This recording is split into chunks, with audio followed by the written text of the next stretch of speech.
మెన్నక చేయవాడు నేర్పరచుమతి. పిల్లలు, నేను ఇప్పుడు ఈ చెప్పినటువంటి ఈ పద్యాన్ని రేపు మీరు హోంవర్క్ రాసుకుని రావాలి. ఓకేనా? హోంవర్క్ చేసుకుని వచ్చారా? నిలబడు.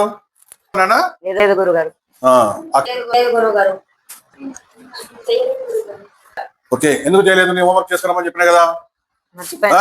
మర్చిపోయినావా? ఇట్లా కూర కూర్చేయండి అమ్మా.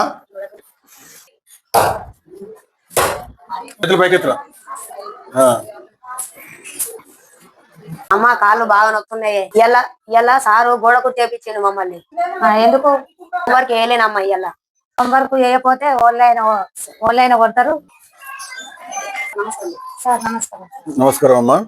హోంవర్క్ చేసుకొస్తాడు, చెప్పింది సరే వింటాడు, అందుకే కొట్టిందమ్మా. మొత్తాన్ని చదువు రావాలి. సరే అమ్మా, అందుకే ఇంటికాడ కూడా కొంచెం రాయించండి. Now I'm going to ask questions about the speech. Okay, Siddhartha, stand up.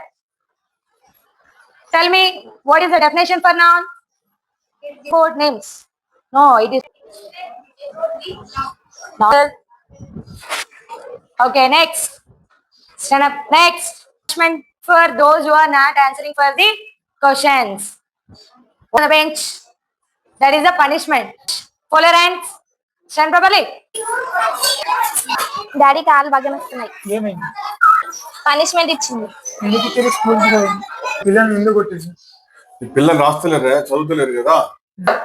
Sir నా పిల్లల్ని సార్ రాకపోతే కొడతారు కదా. చదువు ఎట్లా వస్తుంది సార్? చదువు రావాలి. ఉపాధ్యాయుడైనా పిల్లల్ని ఎలాంటి వ్యక్తిగత కక్షలతో కొట్టడం, వాళ్ళకు దండిస్తేనే చదువు వస్తున్న ఉద్దేశంతో చిన్న చిన్న దండలు ఉంటాయి.